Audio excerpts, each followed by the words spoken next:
What's going on? I'm Dan with Atlex. Today I'm going to show you something really cool now available on atlex.com. It's called Dye-Sublimation. Some of you may have seen metal prints and a really cool image on them and been like, man, I really would love to see my image on a metal print. Well, with the dye-sublimation process you can do that, as well as a bunch of other things. So what I'm going to do today is show you how the dye-sublimation process works, and then I'm going to actually take you through the dye-sublimation process to show you how easy it is. Alright, so how does the dye-sublimation process work? It's actually quite simple. We have a printer that includes special dye-sub inks. These inks are then printed onto a transfer paper that allow the inks to transfer from the paper onto a substrate that's specially coated through the use of heat. In order to create that heat, we have this device here called the heat press.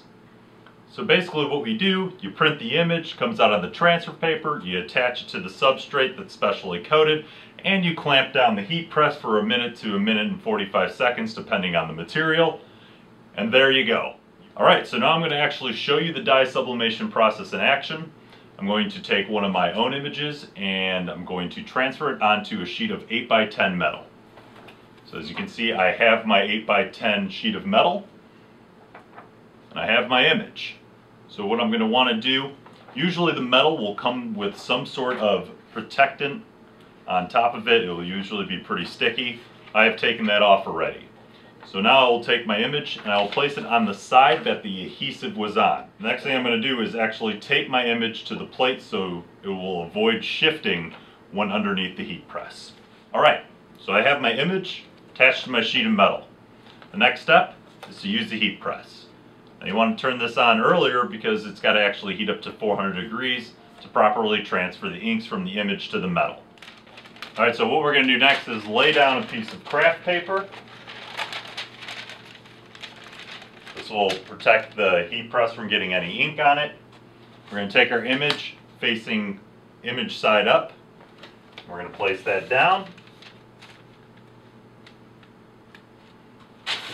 Take another piece of protective craft paper, place it on top. Rotate over the heat press. Clamp it down and start the timer. Alright, so it looks like our image is done. We'll lift up the clamp, swing over the heat press. Now it's important not to touch the metal plate without any sort of protective glove because the image is extremely hot right now. So I'm going to actually just let it cool for a little bit. I'm going to come back and show you the finished product. Alright, so my image has cooled down and I'm really happy with the results.